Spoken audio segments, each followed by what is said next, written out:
디모데후서 4장 5절에서 8절 말씀을 한 절씩 교독하시겠습니다. 5절 말씀 제가 먼저 읽겠습니다. 그러나 너는 모든 일에 신중하여 고난을 받으며 전도자의 일을 하며 내 직무를 다하라. 전제와 같이 내가 벌써 부어지고 나의 떠날 시각이 가까웠도다. 나는 선한 싸움을 싸우고 나의 달려갈 길을 마치고 믿음을 지켰으니 이제 후로는 나를 위하여 의의 면류관이 예비되었으므로 주 곧 의로우신 재판장이 그날에 내게 주실 것이며 내게만 아니라 주의 나타나심을 사모하는 모든 자에게 도니라. 아멘. 주님의 말씀입니다. 우리 가슴에 손을 얹고 믿음으로 함께 선포하겠습니다. 제가 먼저 하면 여러분 따라 하시면 됩니다. 하나님을 만나면 살아납니다. 예수님을 믿으면 행복합니다. 성령님이 임하면 가능합니다. 할렐루야. 아멘. 선포하신 대로 되실 줄 믿습니다. 여러분, 힘든 일이 있을 때 힘든 일을 참을 수 있는 그 이유가 여러분에게는 어떤 일이 있으십니까? 어떤 고난이 있고 또 힘든 것이 닥쳐왔을 때 우리가 이것을 내가 기필코 내가 이기고 말겠다, 내가 어떻게든 승리하고야 말겠다 하는 어떤 원동력, 동기가 있다면 여러분에게는 어떤 것이 있으십니까? 그래서 외전에 보면 어떤 부모는 내가 애들 향해서 내가 너희들 때문에 산다 이런 분도 있고요. 또 사업을 하면서도 또 통장에 잔고가 점점 쌓이는 모습을 보면서 내가 이것 때문에 산다 하는 분도 있을 거예요. 여러분을 한번 질문해 보겠습니다. 내가 힘들어도 나를 할 수 있게 만드는 그 힘은 여러분에게는 어디에 있으십니까? 교회에서 보통 이렇게 질문하면 답은 한 가지입니다. 무엇이죠? 네, 예수님이세요. 하나님이세요. 여러분, 우리가 어떤 힘든 일이 있어도 나아갈 수 있는 그 힘은 오직 주님께 있다라는 것을 오늘 사도 바울을 통해서 알 수가 있습니다. 사도 바울은 오늘 디모데 후서를 보게 되면 차가운 감옥 속에 있습니다. 그리고 마지막 이제 네로 황제의 박해 아래에서 마지막 편지를 디모데에게 보내게 됩니다. 그 당시에 주 한 60년, 70년 그때에 로마에 큰 대형 화재가 났습니다. 그 화재는 임의로 낸 것입니다. 불을 질렀습니다. 왜냐하면 학자에 의하면 네로 황제는 건축광이라고 합니다. 계속 건축을 하려고 하는데 건물이 세워져 있으니까 건축을 못합니다. 그래서 일부러 화재를 내고 그것을 다 없애고 다시 건축하는 것을 하는 그런 것으로 역사적으로 기록이 됩니다. 그런데 그 화재의 원인을 누구에게 돌리냐면 크리스찬들, 기독교인들에게 돌리는 겁니다. 그래서 그 당시에 이 화재의 원인을 기독교인으로 돌리는 것 때문에 많은 기독교인들이 박해를 받았습니다. 또 박해 중에 하나 이유를 더 첨부했던 것이 있는데 사람들이, 기독교인들이 사람 인육을 먹고 있다, 또 사람의 피를 먹는다, 이렇게 소문을 내기 시작한 겁니다. 우리는 알고 있죠. 무엇이죠? 네, 성찬식입니다. 예수님의 몸을 먹고 예수님의 피를 마시고 그것이 성찬식인데 그것을 사람들은 문을 잠그고 했거든요. 그러니까 세례받은 사람들, 주 안에서 구원받은 사람들만 했기 때문에 밖에서는 무슨 일이 일어나는지 정확히 알지를 못합니다. 그러다 보니까 기독교인들이 계속해서 인육을 먹고 피를 마시고 또 화재도 기독교인이 냈대, 이런 소문이 점점 나기 시작합니다. 많은 핍박들이 나타날 수밖에 없습니다. 그런 중에 사도 바울은 마지막 서신서를 디모데에게 보내게 됩니다. 자신이 이제 죽기 전 마지막 디모데에게 마지막 쓰는 서신서니까 유언과 같은 말씀입니다. 마지막 말씀을 전하는데 내가 마지막 이야기인데 대충 적겠습니까? 가장 중요한 것, 가장 핵심, 정말 내가 마지막 이것만큼은 내가 하고 죽겠다 하는 그것을 가지고 디모데 후서를 기록하게 됩니다. 사도 바울의 인생은 마라톤과 같은 인생이었습니다. 그런데 이제 결승선을 곧 통과하기 직전입니다. 모든 것을 다 쏟아내는 것이 바로 디모데후서의 말씀입니다. 그런데 디모데후서를 보니까 사도 바울의 그 느낌을 보면 두려움이 전혀 없습니다. 사도 바울은 오히려 확신을 가지고 평안을 가지고 이 모든 서신서를 쓰게 됩니다. 왜 그런지 아십니까? 어떤 고난도 이 복음의 진리를 붙들고 있는 한 누구도 막을 수 없기 때문입니다. 다시 한번 여러분에게 질문합니다. 여러분은 끝까지 복음의 길을 달려가고 있으십니까? 여러분의 사명은 어디까지 지금 진행 중이십니까? 여러분의 인생에 지금 복음과 어떤 상관이 있으십니까? 어떤 복음을 의식하면서 살고 계십니까? 여러분, 교회 생활하면서 우리가 잘 잊고 있는 것이 교회를 잘 모를 때가 있고요, 우리가 복음을 경험했는데 의식하지 못하는 것은 복음을 잘 모르고 살아가는 경우가 너무나 많습니다. 오늘 디모데후서 4장 7절에 사도 바울의 그 느낌을 한번 생각하시면서 다시 한번 읽어보시면 좋겠습니다. 함께 읽겠습니다. 시작.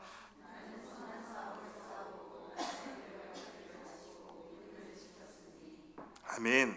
여러분, 이 말씀은 패배자의 어떤 절규와 같은 것이 아닙니다. 내가 지금 싸워서 나는 이제 끝났구나 라는 느낌이 아니에요.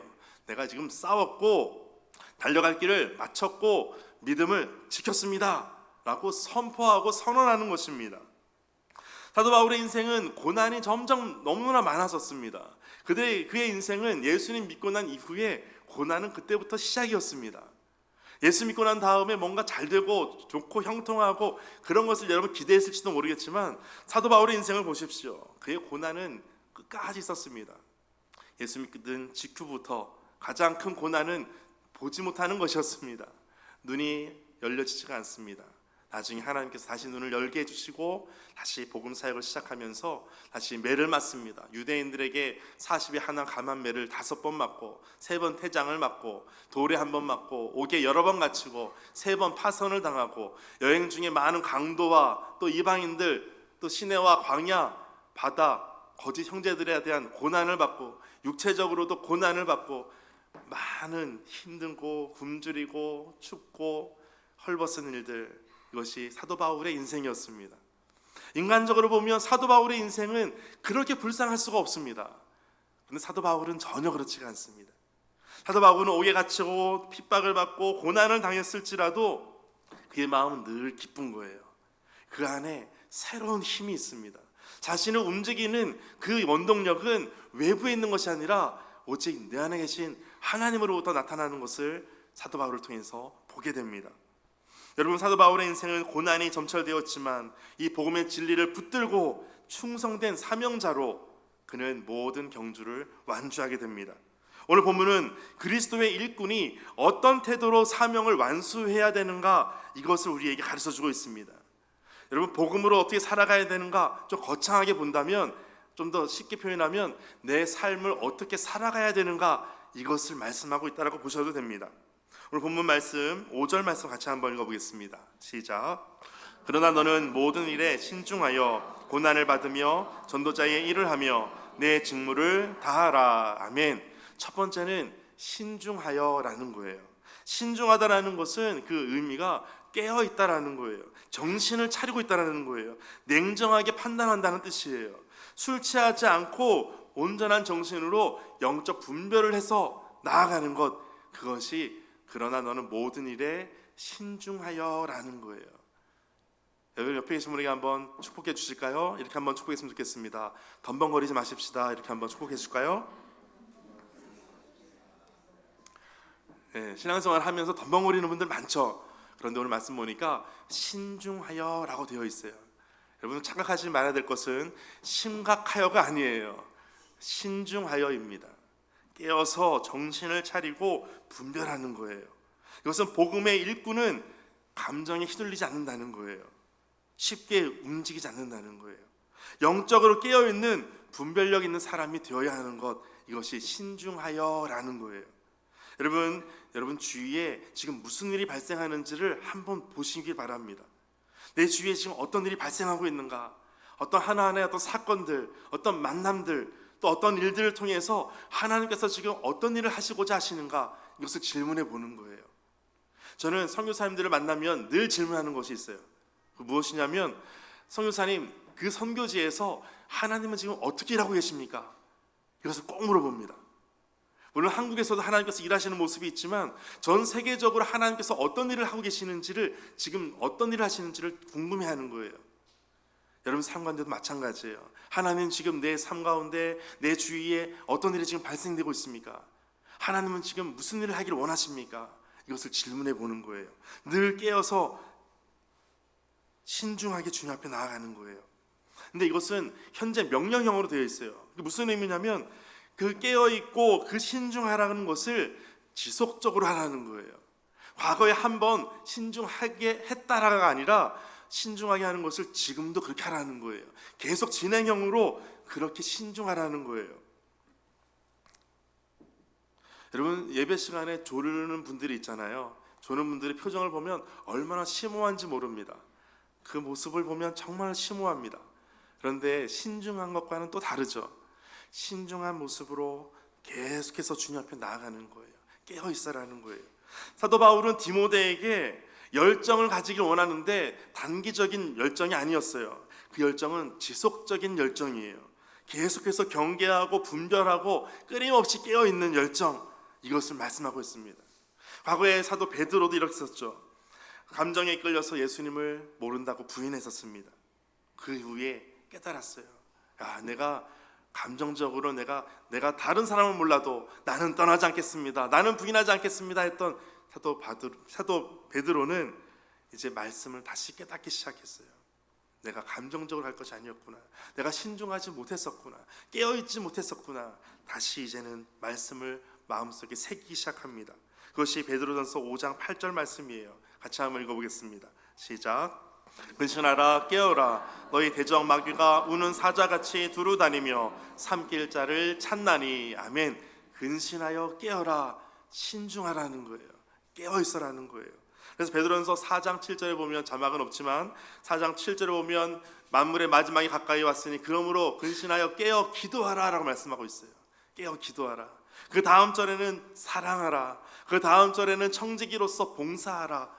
기도하고 사랑하고 봉사하고, 이것이 마지막 때에 우리가 깨어서 신중하게 해야 되는 것임을 말씀하고 있어요. 깨어있지 않으면 복음의 일꾼은 사명을 잃어버리게 됩니다. 여러분, 우리 시대는 많은 정보가 있어요. 많은 자극이 넘치는 시대가 됩니다. SNS가 있고 어떤 트렌드가 있고 감정에 휩쓸릴 만한 많은 넘치는 시대예요. 그러나 깨어있는 신앙은 이 감정보다 하나님의 말씀을 중심으로 합니다. 어떤 트렌드보다 진리를 따르는 것을 중심으로 둡니다. 삶의 무게와 현실의 걱정이 얼마나 많습니까? 그런 중에도 우리의 마음이 흐트러지고 할 때 우리의 가정과 교회 안에서 깨어있는 영적 지도자들이 다 되어야 됩니다. 여러분, 깨어있게 되시기를 바랍니다. 여러분, 옆에 계신 분에게 깨어 있으십시다 이렇게 한번 축복해 주실까요? 아멘. 기도도 마찬가지예요. 우리 기도할 때도 보면 새벽 기도보다 밤 기도를 하게 되면 한 5배 정도 더 많이 나오시는 것 같아요. 더 기도하는 거예요. 여러분, 부모가 되면 자녀를 위해 더 기도해야 돼요. 선생님이 되면 학생들을 위해 더 기도해야 돼요. 그것이 바로 지도자입니다. 여러분, 리더는 기도하는 사람이에요. 여러분의 가정의 리더가 누구냐? 기도하는 사람이에요. 여러분이 아버지로서 기도하고 어머니로서 기도하고 선생님으로서 기도하는 거예요. 자녀를 위해서 누가 제일 많이 기도하겠습니까? 부모가 기도하는 거예요. 여러분, 진정한 일꾼은 혼란한 세상 속에서도 이 복음의 진리를 분별하고 붙잡는 거예요. 이 중심을 가지고 지키는 거예요. 이것이 바로 지도자입니다. 오늘 본문 5절 말씀을 다시 보시면 두 번째 이것을 말씀합니다. 그러나 너는 모든 일에 신중하여. 두 번째는 고난을 받으며. 아무도 아멘 안 하실 줄 알았습니다. 고난을 받으며. 예수님 믿는데 고난이 따라온다라는 것을 말씀하고 있어요. 고난을 받으며라고 하는 이 말씀은 고난을 인내하고 끝까지 견디라는 의미를 가지고 있습니다. 그 단어 자체가 악이란 단어와 그것을 고통이란 단어가 같이 붙어있는 합성어예요. 그러니까 악한 일로 고통을 당할지라도 인내하라는 의미가 바로 고난을 받는다는 거예요. 고난은 피해야 되는 것이 아니라 감당해야 되는 복음의 과정이라는 것을 말씀하고 있습니다. 그러므로 고난을 각오하는 거예요. 고난이 올 때 당황하지 마시기를 바랍니다. 고난이 오면 우리가 해야 될 것이 있어요. 나에게 예수 믿는 것으로 인해서 고난이 다가오면 우리가 무엇을 외치면 되겠습니까? 손을 들면서 할렐루야 외치는 거예요. 한번 해보실까요? 고난 도착하면서 도착하면 여러분이 할렐루야 하는 거예요. 고난 도착 3, 2, 1 도착. 할렐루야. 좀 안 맞았던 것 같아요. 다시 한번 해보겠습니다. 고난 도착 3, 2, 1 도착. 할렐루야. 고난이 오면 할렐루야 외치는 거예요. 예수님 믿는데 고난이 온다, 정상적인 겁니다. 고난을 피하는 것이 아니라 복음의 과정이라는 것을 기억하는 거예요. 복음 사역에는 고난이 필수적이에요. 그리스도의 남은 고난에 참여하는 자가 되었다라고 말씀하고 있어요. 골로새서 1장 24절에 보니까 나는 이제 너희를 위하여 받는 괴로움을 기뻐하고 그리스도의 남은 고난을 그의 몸된 교회를 위하여 내 육체에 채우노라. 이 고난이 있을 때 오히려 기뻐한다는 거예요. 여러분, 예수 믿는데 아무런 핍박이 없으면, 아무런 고난이 없으면 여러분 다시 한번 생각해 봐야 돼요. 내가 예수님을 잘 믿고 있나 다시 한번 점검해야 될 필요가 있습니다. 사도 바울과 실라는 매를 맞고 빌립보 감옥에 갇혔습니다. 감옥에 갇혔을 때 그들이 했던 것이 있습니다. 깜깜한 밤에 더 큰 소리로 들릴 수밖에 없는 찬송을 부르기 시작합니다. 찬송을 부를 때 옥문이 열립니다. 여러분, 참된 일꾼은 고난 속에서 하나님을 찬송할 수 있는 사람이에요. 이것이 실력입니다. 여러분, 다른 곳에서 실력을 발휘할 필요가 없어요. 고난이 올 때 그때 하나님을 찾는 거예요. 하나님을 예배하는 거예요. 힘든 일이 있을 때 더 주님께 나아가는 거예요. 우리 몸이 아프면 영적으로도 회복되기가 쉽지 않습니다. 그런데 아플 때 더 주님을 찾는 거예요. 어떤 사람은 고난 중에 욕을 하는 사람이 있어요. 어떤 사람은 고난 중에 하나님을 바라보는 사람이 있어요. 저는 오늘 모든 예배하는 분들이 고난 중에도 주님만을 바라보는 분들 다 되시기를 축복합니다. 여러분, 학업 중에서도 어떤 직장과 관계 속에서도 우리가 신앙을 지키는 것, 때로는 그것이 불이익처럼 느껴질 때도 있을 겁니다. 진리를 지키는 것이 손해보는 것처럼 여겨질 때도 있을 거예요. 이것이 실패가 아니라 하나님의 영광에 참여하는 것임을 기억하게 되시기를 바랍니다.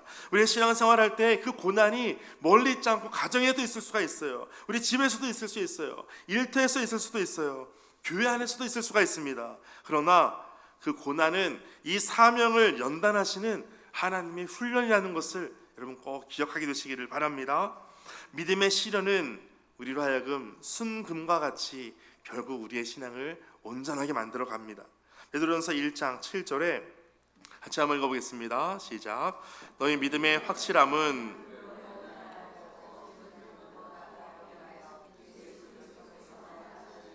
칭찬과 영광과 존귀를 얻게 할 것이니라. 아멘.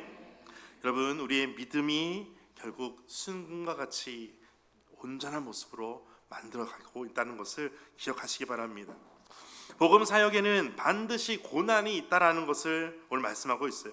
복음은 편안한 길을 만들지 않습니다. 충성의 길을 만듭니다. 복음의 길은 우리에게 안락함을 추구하는 것보다 우리에게 오히려 불편함을 더 추구하도록 만들어갑니다. 오늘 본문에 있는 이제 마지막 세 번째 말씀은 이것입니다. 그러나 너는 모든 일에 첫 번째는 신중하여, 두 번째는 고난을 받으며, 세 번째는 무엇이라고요? 전도자의 일을 하며 내 직무를 다하라. 아멘. 전도자의 일이라고 하는 것은 복음을 전하는 자의 그 사역을 그대로 행하라는 거예요. 쉽게 말하면 단순히 어떤 전도 활동을 말하는 것이 아니라 복음을 전하기 어려운 시대가 되었지만 그렇다고 복음을 전하지 말라가 아니라 다양한 방법으로 복음을 전하는 그런 삶으로 보여주라는 것입니다. 삶 전체가 복음의 통로가 되는 일, 이것이 바로 전도자의 일이라는 것입니다. 이 직무를 다하라는 거예요. 직무를 다한다는 말씀은 그것을 완전히 다 수행하는 거예요. 끝까지 채우는 거예요. 사명을 중간에 멈추지 말라는 거예요. 요한복음 2장에 보면 예수님께서 가나의 혼인잔치에 참여를 합니다. 또 어머니 마리아가 지금 포도주가 다 떨어졌다는 얘기를 합니다. 예수님께서 종들을 불러오시고 말씀하시는 곳이 있었어요. 항아리들을 가져오고 그 항아리 야구까지 물을 다 채우라는 거예요. 종들이 그것을 다 합니다. 불평하는 사람도 속으로 있었을지 모르겠지만 그대로 다 채웁니다. 그리고 그것도 좀 이해가 안 됐지만 그 물을 떠서 갖다 주라는 겁니다. 갖다 주었어요. 그런데 언제가 된지 모르겠지만 그 물은 포도주로 바뀌어 있었습니다. 그리고 마지막 하는 말씀이, 기록된 말씀이 이것이에요. 누구도 이것을 왜 이렇게 다 좋은 포도주가 났는지 알지 못했지만 물떠온 하인들은 알았다는 거예요. 물떠온 하인들은 알더라.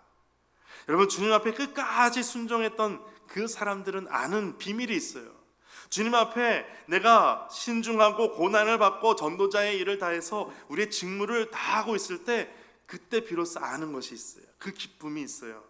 열심히 수고하고 열심히 헌신하고 그때 오는 기쁨이 있어요. 여러분, 예수님은 십자가 위에서 말씀하신 것이 있었죠. 마지막 숨을 거두시기 전에 다 이루었다라고 말씀하셨어요. 다 이루었다. 이 말씀은 마지막까지 내가 다 끝냈다는 거예요. 다 이루었다. 우리의 사명이 완전히 다 성취됐다는 것을 예수님께서 말씀해 주시는 거예요. 우리에게 맡겨진 직분, 우리에게 맡겨진 사명 끝까지 완수할 때 주님 앞에서 우리는 착하고 충성된 종이라고 칭찬받는 것입니다. 오늘 본문 7절 말씀, 이제 다음 절 보실까요? 7절 함께 읽겠습니다. 시작. 나는 선한 싸움을 싸우고 나의 달려갈 길을 마치고 믿음을 지켰으니. 아멘. 나는 선한 싸움을 싸웠습니다. 선한 싸움을 싸웠다라고 하는 것은 이 싸움은 어떤 경기, 어떤 싸움, 시합 이런 것을 말합니다. 어떤 영적 전쟁과 우리 인생의 경주를 이중적으로 지금 같이 보여주고 있는 거예요. 내가 이 싸움을 싸우고 있습니다. 경주를 하고 있습니다. 이것은 일반 경주도 있지만 영적인 경주도 있습니다. 근데 이것은 선한 싸움이라는 거예요. 단지 힘든 싸움도 아니고 지저분한 싸움도 아니고 가치 없는 싸움도 아니고 복음을 위한 싸움이라는 거예요. 그래서 선한 싸움입니다. 여러분, 쓸데없이 싸우지 않게 되시기를 바랍니다. 여러분, 주님 안에서 선한 싸움을 싸우게 되시길 바랍니다. 여러분, 주님 안에서 경쟁을 할 때에도 선한 경쟁이 있어요. 그런데 좀 지저분한 경쟁도 있어요. 근데 우리 교회는 선한 경쟁이 더 많은 것 같아요. 여러분, 비교하고 열등감 갖고 그런 경쟁이 아니라 주님 안에서 함께 서로 섬기고 서로 안아주고 보듬어주는 그런 모습들이죠. 여러분, 이 선한 싸움을 끝까지 달려가는 거예요. 오늘 마침 뒤에 보니까 나의 달려갈 길을 마치고 내가 이 경주를 지금 다 했습니다. 완주했습니다. 우리 여러분, 신앙생활은 단거리 경주가 아니라 마라톤과 같습니다. 그래서 잠시 열심을 보이는 반짝하는 것이 아니라 복음의 일꾼은 꾸준히 하는 거예요. 제가 어렸을 때 한 중학교 한 1, 2학년 정도 됐던 것 같아요. 교회에서 목사님 말씀 들었는데 우리의 신앙이 냄비 신앙이 있고 가마솥 신앙이 있다 그랬어요. 냄비 신앙은 어떤 거죠? 파르르 끓는 신앙이에요. 그러나 금방 또 식어집니다. 그런데 가마솥 신앙은 한번 끓어지는데 시간이 좀 한참 걸려요. 그런데 끓어지고 나면 식지 않습니다. 끝까지 오래 갑니다. 여러분, 신앙은 어떤 신앙이십니까? 한번 옆에 계신 분에게 한번 물어보실까요? 당신의 신앙은 어떻습니까? 한번 물어보실까요?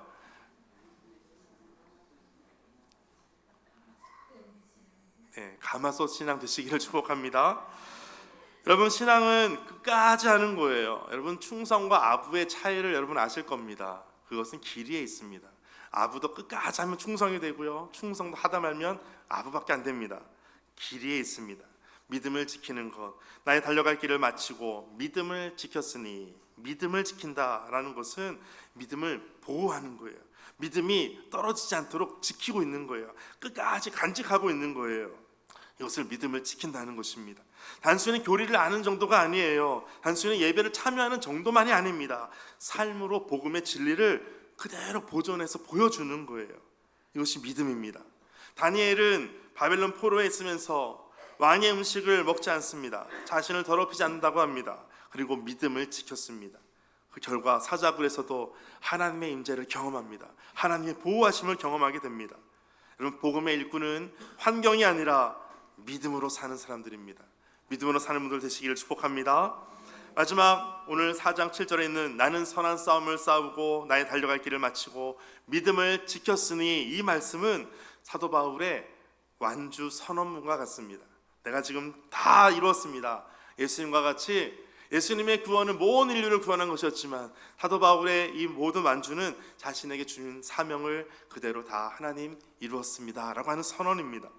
그래서 이 모든 동사가 다 완료형으로 되어 있어요. 그래서 나는 선한 싸움을 싸웠습니다. 완료. 나는 달려갈 길을 마쳤습니다. 완료했습니다. 나는 믿음을 지켰습니다. 나는 다 완료했습니다. 완료 형태로 씁니다. 그리고 완전하게 다 이루고 그 결과가 지금도 이루어지고 있습니다. 이것을 의미합니다. 사도 바울의 사역은 이제 마지막까지 다 마치게 되었지만 그 열매들은 지금도 오늘 우리에게 그대로 말씀하고 있는 것이죠. 오늘 마지막 4장 8절 말씀 함께 읽겠습니다.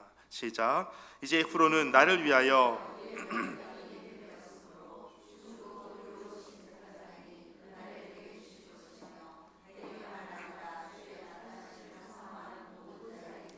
아멘. 이제 후로는 사도 바울은 지금 마지막 순교하기 직전입니다. 그런데 금방 곧 죽는 사람에게 이 이유가 있을 수가 있을까요? 그런데 오늘 말씀하고 있어요. 이제 후로는 그 후에 무엇인가 있다라는 것을 사도 바울은 알았어요. 그러니까 담대할 수가 있는 거예요. 이 땅에서의 삶이 끝이라고만 생각한다면 아둥바둥 우리가 더 마음 졸이고 불안해하고 평안이 없을 거예요.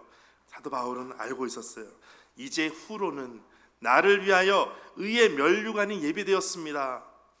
이것은 주님 곧 의로우신 재판장이 그날에 내게 주실 것입니다. 내게 의로운 이 의의 면류관을 주십니다. 그런데 내게만이 아니라 주의 나타나심을 사모하는 모든 자들에게 다 의의 면류관을 주실 것입니다. 이것을 말씀하고 있어요. 승리자에게 주는 것이 면류관이에요. 그것을 지금 내가 받게 될 것입니다. 이후로 내가 이것을 받습니다 라는 거예요. 여러분, 이 말씀에 사도 바울이 어떤 두려움이 느껴지십니까? 두려움이 없어요. 사도 바울의 걱정이 느껴지십니까? 걱정이 없어요. 사도 바울의 그 시선은 감옥의 깜깜한 곳이 아니라 하늘의 밝은 곳을 바라보고 있기 때문에 그렇습니다. 초대교회의 순교자였던 폴리캅이라는 분도 있어요. 폴리캅은 불타는 화형으로 마지막 생을 마치게 됩니다. 그런데 그가 마지막 죽기 전에 어떻게 고백을 하냐면 이렇게 고백합니다. 내가 86년 동안 주를 섬겼으나 주께서 한 번도 나를 버리신 적이 없었는데 내가 어찌 주를 부인하겠습니까? 그리고 마지막 순교를 당합니다. 끝까지 충성된 일꾼의 모범이 되어 우리에게 보여주십니다. 여러분, 우리가 사는 시대, 신앙을 지키기 참 어려운 시대입니다. 그런데 바울의 마지막 고백은 오늘 나의 고백, 여러분의 고백으로 함께 되기를 원하십니다. 여러분, 오늘 말씀 4장 7절 말씀 다시 한번 읽고 마치기 원합니다. 같이 읽어보겠습니다. 나는 선한 싸움을 싸우고 나의 달려갈 길을 마치고 믿음을 지켰으니. 아멘. 여러분이 사도 바울의 고백이 오늘 우리의 고백 모두 되시기를 주의 이름으로 축복합니다. 오늘 말씀 가지고 함께 기도하겠습니다. 사도 바울은 고난 중에도 절망하지 않고 이 복음의 진리를 붙들고 끝까지 충성하며 그 모든 길을 경주를 완주하게 되었습니다.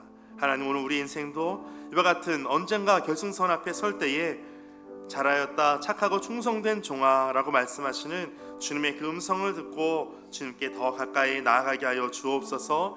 의의 면류관을 예비되었으므로 하나님께서 우리에게 주실 그 면류관을 향하여 오늘도 신중하여 고난을 당할지라도 더욱더 주님 앞에 고난도 참고 전도자의 일을 하고 우리의 맡은 직무를 최선을 다하여 다하는 믿음의 삶이 되게 하여 주옵소서. 그러한 모든 주께 붙잡힌 바 된 인생이 되게 하여 주옵소서. 함께 기도하겠습니다.